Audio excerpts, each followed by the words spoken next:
Salut mes Madrilènes, salut mes Merengues, salut mes Galactiques. On se retrouve enfin pour un match du Real Madrid depuis presque 2 semaines et ça me fait vraiment plaisir là.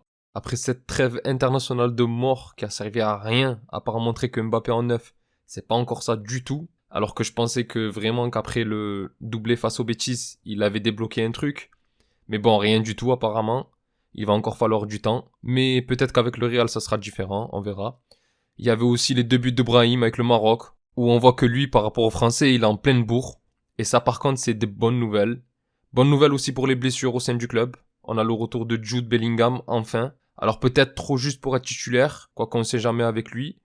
Et il y a aussi Militao qui s'était, il y a quelques jours, blessé et qui à la base devait rater le match de demain soir, mais d'après les dernières infos, ça va beaucoup mieux et qui pourrait lui être directement aligné. Et c'est bien parce que ça a commencé à parler de Carvajal dans l'axe, etc.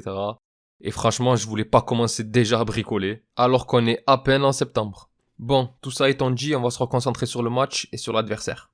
Du coup, cette saison, la Sociedad, ça a commencé plutôt mal son championnat, avec 2 défaites, 1 nul et seulement une victoire sur les 4 premiers matchs. 2 défaites à domicile sur le même score de 2-1 face à Alaves et au Rayo Vallecano, 2 équipes qui ne sont pas non plus de grosses locomotives de Liga.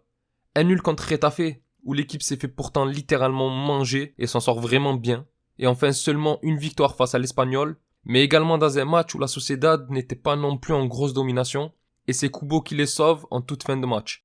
Après, le début de championnat un peu compliqué de l'équipe est aussi dû à pas mal de blessures, avec surtout celle d'Oyarzabal, et même s'ils ont quand même des joueurs comme Kubo et Sadjic, qui sont de sacrés joueurs, on va pas se mentir, surtout Kubo, j'étais deg quand il est parti. Pour moi, Oyarzabal, c'est quand même le véritable finisseur de l'équipe. Et là, je pense vraiment que pour la Sociedad, ça va être dur pour les prochaines semaines. Après ça reste quand même une équipe qui est capable de fournir du très beau football, on le sait. Mais c'est compliqué ce début de saison pour eux, honnêtement. Après, nous concernant, à l'extérieur, on est sur une série d'invincibilité de 17 matchs, 10 victoires et 7 nuls. Mais bon, ça fait quand même 7 nuls, dont 2 sur les 2 premières sorties de cette année. Et je trouve qu'il serait temps de recommencer à gagner un peu, surtout que la Sociedad, c'est une bonne équipe, mais l'avantage pour nous, c'est que c'est une équipe joueuse. Donc qui laisse des espaces, qui refuse pas la confrontation. Et forcément, avec la force de frappe qu'on est capable d'avoir devant, on peut vraiment s'en sortir avec les 3 points. D'ailleurs, l'année dernière, c'est ce qui est arrivé. On les a battus à l'aller et au retour. Bon, pas sur des scores incroyables, mais on a gagné 1-0 chez eux sur un but de Güler. Et 2-1 à domicile après avoir été mené. Après, c'était le début de saison et l'année dernière, je sais pas si vous vous en souvenez, mais le Real Sociedad, les premiers mois, ils étaient en feu quand même. Ils étaient arrivés premiers du groupe en Ligue des Champions en tapant l'Inter Milan. Bon, après, ils sont tombés sur le PSG. Mais le match aller, il leur avait fait peur, franchement, c'était costaud. Ensuite, comme j'ai dit, c'est une équipe contre qui on aime jouer quand même. Sur les 10 dernières confrontations, on est sur un bilan de 5 victoires, 3 nuls et seulement 2 défaites. Contre une équipe de ce niveau-là, je trouve que ça va, d'autant plus qu'à l'extérieur, chez eux, c'est 3 victoires, 1 nul et seulement une défaite. Et en plus de ça, comme mentionné en introduction, la Sociedad est sur 2 défaites à domicile. Je trouve qu'en général, les signaux sont quand même plutôt au vert. Bon, concernant la compo sur ce match, et malgré le fait qu'il soit à peine rétabli, je pense quand même que Bellingham va être titulaire. Peut-être pas sur l'ensemble de la rencontre, mais à mon avis, il va jouer, et je pense que Militao aussi. Le club a laissé filtrer qu'il devrait être titulaire, lui par contre, et je pense que comme de base, c'était pas une grosse blessure, ça devrait aller.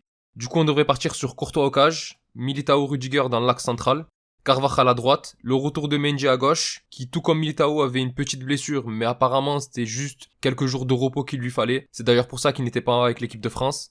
Devant eux, Tchouaméni, qui lui aussi était touché, mais qui devrait être titulaire aussi. Même si là, au moment où j'écris cet avant-match, je viens de recevoir une notification avec une déclaration d'Ancelotti qui dit qu'il est trop tôt pour que Bellingham ou Tchouaméni puissent jouer demain. Mais honnêtement, j'y crois pas.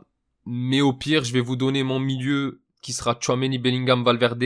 Et si les déclarations d'Ancelotti s'avèrent vraies, on devrait à mon avis se tourner vers un milieu avec Valverde en 6, Modric plus haut et Diaz ou Güler. Mais bon, je pense quand même qu'un des deux, entre l'anglais et le français, sera titulaire. Et enfin, en pointe, rien ne bouge pour ce match. Vinicius, Mbappé et Rodrigo. Rodrigo d'ailleurs, que je trouve assez sous-coté, qui n'est même pas dans la liste des nominés pour le Ballon d'Or. Dites-moi en commentaire si vous trouvez ça juste. Moi, personnellement, je l'aurais mis. Ça fait des années qu'il est performant et décisif dans des matchs qui comptent. Et là, il est même pas dans la liste. Enfin bref. Concernant les pronostics, je vois bien une victoire 2-1. Et pourquoi pas un but de Rodrigo, justement. Et un de Mbappé pour continuer sur sa lancée. Voilà mes galactiques, c'est tout pour cet avant-match face à la Real Sociedad. Si votre avis ou votre pronostic est différent du mien, vous pouvez me laisser un commentaire. Si la vidéo vous a plu, n'hésitez pas à liker et à vous abonner. C'est un grand soutien pour la chaîne. Pour les autres, on se retrouve après la rencontre et j'espère la victoire. D'ici là, je vous souhaite une excellente journée ou soirée selon l'heure à laquelle vous regardez cette vidéo. Et encore et toujours, hasta le final, vamos Real. Salut.